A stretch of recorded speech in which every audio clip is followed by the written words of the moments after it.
Ya, salam jumpa anak-anak. Ketemu lagi dengan Paman Sam di acara Anak Kreatif. Nah, kalau episode yang lalu Paman Sam mendongeng tentang kehidupan di lautan. Sekarang Paman Sam juga masih akan mendongeng tentang kehidupan di lautan. Tetapi kali ini adalah kehidupan putra nelayan. Nah, putra nelayan itu begini anak-anak ceritanya. Ada di kampung nelayan. Nah, ada satu keluarga nelayan yang memiliki anak yang tidak mau bersekolah. Dia memilih hidupnya untuk mencari ikan di lautan. Nah, tentunya bersama bapaknya, bersama ayahnya ketika melaut mencari ikan. Nah, si putra nelayan ini setiap hari membantu bapaknya untuk mencari ikan di tengah lautan. Tetapi ketika si bapaknya tidak mencari ikan di lautan, si putra nelayan ini selalu membantu menyulam jaring ikan. Nah, kenapa demikian? Karena jaring ikan ini setiap hari dipakai mencari ikan, pastilah ada yang putus, ada yang robek, jaringnya lepas, misalnya begitu. Nah, ketika tidak melaut, tidak mencari ikan, nah putra nelayan ini membantu bapaknya untuk menyambung tali yang putus di jaringnya, menyulam lagi ketika memang tali jaringnya memang sudah lepas. Nah, itulah kehidupan sehari-hari putra nelayan ini. Nah, pada suatu malam si putra nelayan ini pergi ke laut tanpa bapaknya. Dia tidak pergi ke tengah, tetapi hanya di pinggir saja, dekat dengan pantai. Dia ingin belajar bagaimana ketika dia harus melaut tanpa didampingi bapaknya. Wah, begitu anak-anak. Wah, ini tentu putra nelayan ini sungguh berani ya anak-anak. Dia memiliki pemikiran untuk mandiri, tidak harus bergantung pada orang tuanya. Dia ingin mencari ikan sendiri, tidak harus bersama kapal orang tuanya. Wah, dia membawa perahu yang kecil anak-anak, tidak membawa perahu yang besar yang biasanya dipakai bapaknya. Dia membawa perahu yang kecil biasa untuk mengangkut ikan-ikan yang dari kapal besar. Wah, dia diam-diam dia pergi ke laut naik perahu kecil. Belum sampai di tengah anak-anak, si putra nelayan itu melihat ada kapal besar di tengah lautan. Tumben ada kapal besar. Biasanya kapal itu tidak sebesar kapal yang ada di tengah itu. Pikirnya begitu anak-anak. Si putra nelayan ini berpikir juga, kira-kira kapalnya siapa ya? Begitu. Tetapi karena keterbatasan pengetahuannya, dia terus saja menuju ke tengah. Dia mendayung perahunya. Sesekali jaring yang kecil dia lemparkan ke tengah lautan. Dipasanglah jaring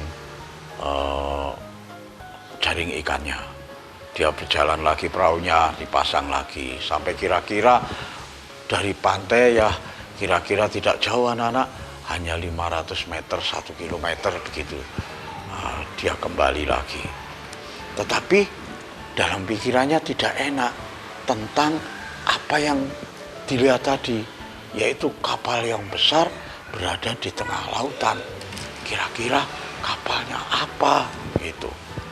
Nah, pada saat itu dia langsung pulang, membangunkan bapaknya. Bapak, aku baru saja ke lautan, tetapi di lautan rupanya ada kapal besar. Siapakah kira-kira kapal besar itu, aku tidak pernah melihat kapal sebesar itu. Bapaknya bangun, kira-kira siapa ya? Padahal pada malam itu, pada saatnya para nelayan di kampung itu harus mencari ikan. Nah, malam itu si bapaknya pergi ke pantai, melihat kapal yang besar di tengah pantai. Wah, pastilah itu kapal asing yang menyusup ke lautan di daerah kita. Begitu katanya bapak nelayan itu tadi. Dia akhirnya memukul kentongan. Nah, tentu saja orang-orang terheran-heran, tumben ada suara kentongan, padahal kentongan di kampung ini tidak pernah dibunyikan, sekarang bunyi. Wah, orang-orang bergerombol mendatangi sumber suara kentongan. Ada apa? Ada apa? Ya, ada apa? Ada apa? Semua orang menanyakan kenapa kentongannya kok dipukul, dong dong dong dong dong dong gitu. Bapak, kata bapaknya si putra nelayan tadi, coba lihatlah, di sana ada kapal besar, kata anakku tadi, tapi sekarang sudah tidak nampak. Si putra nelayan heran juga, hah? Kok sudah tidak ada? Tadi padahal ada. Wah, kata orang-orang nelayan, wah kamu penipu, jangan-jangan kamu menipu. Tidak ada kapal besar yang bisa masuk ke perairan kita. Siap putra nelayan jadi malu, jadi takut, karena ternyata apa yang dikatakan tadi tidak ada. Wah, si putra nelayan bingung juga. Waduh, padahal tadi jelas-jelas ada. Kira-kira apa ya tadi? Wah, gitu. Karena sudah tidak ada kapal yang dikhawatirkan, orang-orang kembali lagi ke rumahnya dan bersiap-siap untuk melaut, mencari ikan seperti biasanya. Jadi menjelang malam itu, menjelang tengah malam mereka biasa berangkat mencari ikan bersama-sama. Bersama-sama. Nah, kali ini putra nelayan juga ikut bapaknya. Ikut bapaknya di kapal. Nah, sampai di kapal bapaknya ini, si putra nelayan bercerita, "Bapak, betul, tadi aku melihat ada kapal besar, tetapi kenapa tiba-tiba menghilang ya? Tapi aku tadi melihat nyata sekali ada cahaya lampunya." Kamu jangan bohong, barangkali saja kamu sedang mimpi. Tidak ayah, aku tadi benar-benar melihatnya. Sudahlah, jangan hiraukan, ayo kita mencari ikan. Bapaknya tidak menghiraukan cerita putra nelayan, dia terus melaju ke tengah lautan. Nah, akhirnya bagaimana anak-anak? Jangan kemana-mana dulu, ini seru. Itulah sebabnya jangan kemana-mana, tetap di Anak Kreatif.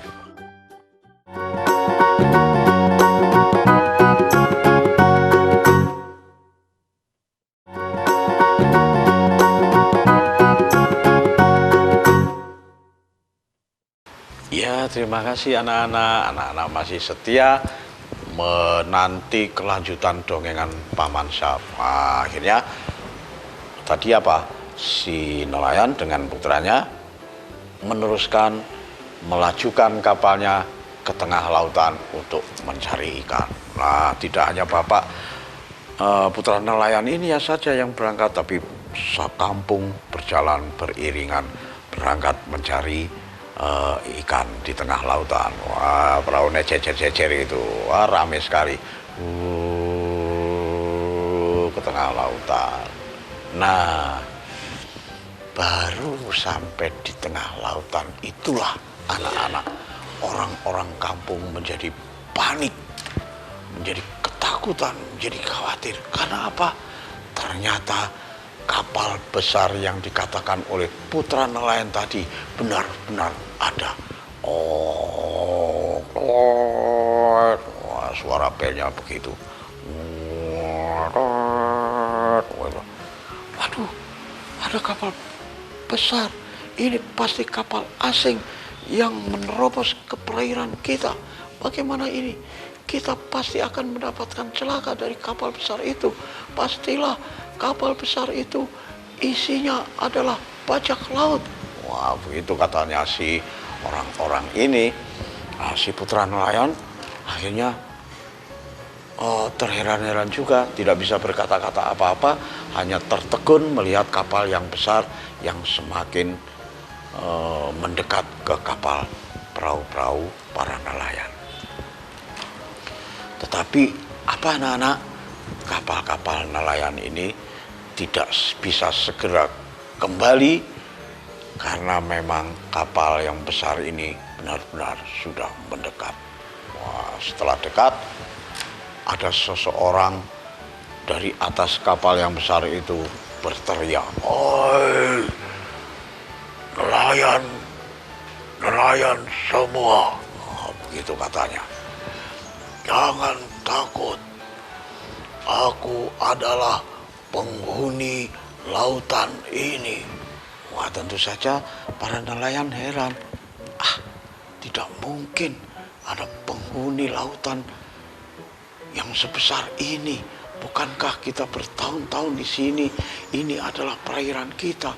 Kenapa sekarang ada orang yang mengaku ini adalah lautannya? Begitu katanya sih anak orang-orang nelayan ini.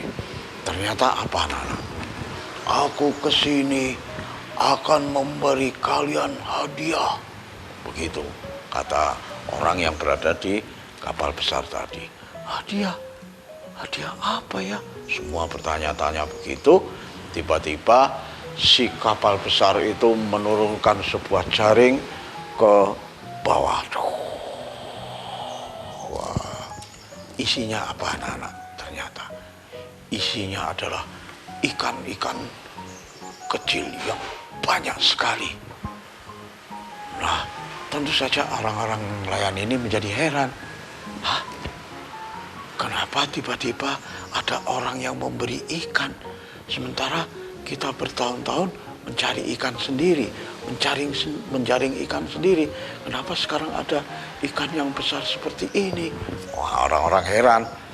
Nah, akhirnya mereka berebut mendapatkan ikan di jaring yang besar dari kapal yang besar itu.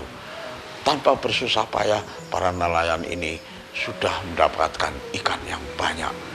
Ikannya penuh di dalam perahu tanpa harus bersusah payah menjaring ikan di tengah lautan. Mereka sudah mendapatkan ikan yang banyak.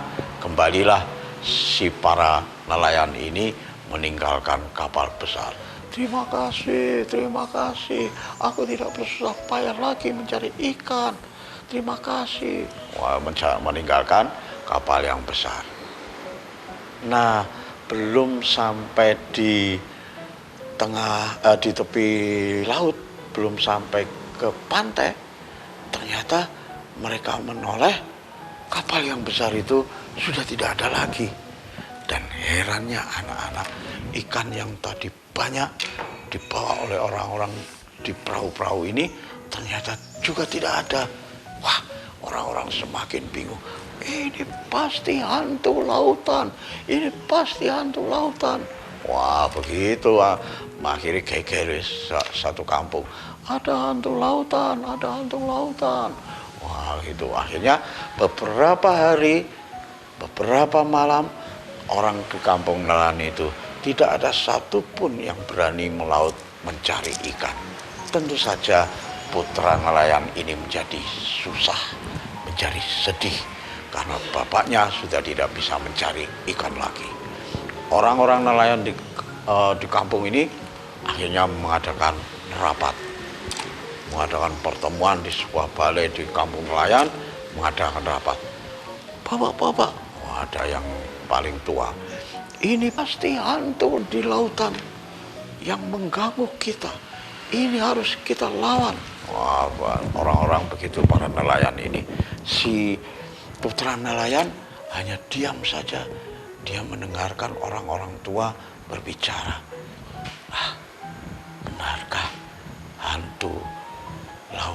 ini akan menghambat orang-orang di kampung ini untuk mencari ikan. Kalaupun demikian, bagaimana nasib orang-orang nelayan di kampung ini? Begitu kata putra nelayan. Maka pada malam itu, pada pertemuan itu, ada satu kesepakatan anak-anak, bahwa mereka akan mengadakan sebuah upacara untuk memberikan selamatan di lautan agar lautan menjadi selamat. Akhirnya sepakat mereka mengadakan selamatan. Ada yang ini jadi urunan anak-anak.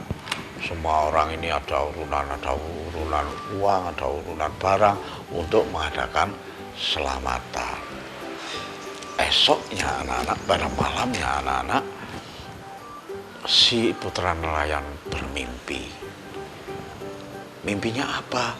Si putra nelayan bermimpi agar dia mencari ikan sendiri ke tengah lautan dengan perahunya sendiri. Wah, seperti ada orang yang mengatakan seperti itu. Aku ternyata mimpi itu.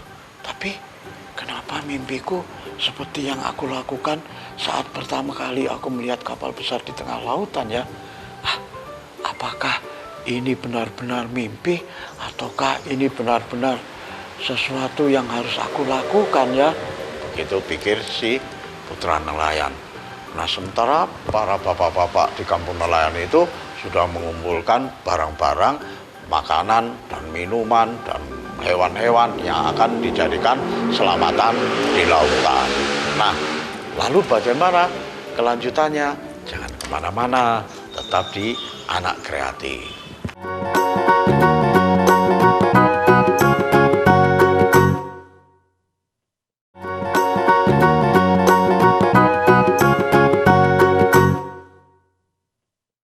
Ya, terima kasih anak-anak masih setia menanti dongengan Paman Sal. Nah, pada satu malam si putra nelayan ini benar-benar mengikuti apa yang ada dalam mimpinya. Dia mengendap-endap keluar, membawa perahu kecil. Dia mengikuti angin pergi ke tengah lautan. Nah, ke tengah lautan situ anak-anak, nah si putra nelayan ini menebarkan jaringnya. Menebarkan jaringnya tidak hanya sejauh 500 dan 1 kilometer seperti yang di awal, tetapi anak putra nelayan ini jauh sekali sampai ke tengah menebar jaringnya. Nah, saat itu anak-anak, si putra nelayan ini tidak menemukan hantu laut, tidak menemukan kapal yang besar, tidak menemukan orang yang dari kapal besar memberi ikan, tetapi jaringnya dipenuhi dengan ikan-ikan yang terjaring di jaring yang dipasang putra nelayan itu. Sementara di daratan, orang-orang tua, orang kampung di kampung nelayan itu sedang mengadakan selamatan. Nah, pada saat yang bersamaan, saat orang-orang selamatan, putra nelayan kembali dari tengah lautan. Nah, tentu saja orang-orang di kampung nelayan ini tadi, sepeninggal putra nelayan ini, semua juga pada bingung mencari putra nelayan kemana kok tidak tampak, apalagi kedua orang tuanya. Wah, di tengah-tengah selamatan, di tengah-tengah upacara selamatan, tetapi juga menemukan si putra nelayan tidak nampak di acara selamatan tersebut. Tentu saja bingung dan orang-orang sudah curiga, jangan-jangan putra nelayan diambil oleh hantu lautan. Ternyata tidak anak-anak. Sebentar kemudian putra nelayan datang membawa jaring dan perahunya yang penuh dengan ikan. Dia berteriak, "Bapak, aku minta maaf. Aku ini tadi mencari ikan sendiri, tidak bilang kepada Bapak." Wah, tentu saja bapaknya heran dan gembira karena anaknya ternyata datang. Si orang-orang yang selamatan juga bergembira, oh itu putra nelayan datang, syukurlah. Tetapi kedatangan si putra nelayan ini di samping menggembirakan orang-orang di kampung nelayan ini, tetapi juga membuat keheranan bagi orang-orang di kampung nelayan ini. Karena apa? Karena si putra nelayan kembali membawa ikan yang banyak. Bahkan perahunya tidak muat ikan-ikan, sementara jaringnya masih banyak ikan-ikan yang belum diambil dimasukkan dalam perahu. Wah, orang-orang semakin heran, semakin bertanya-tanya. Kira-kira apa yang terjadi? Kira-kira benarkah itu ada hantu lautan? Wah, dia datang, si putra nelayan ini datang. Dia bercerita akhirnya, anak-anak, bapak-bapak, aku sebenarnya memang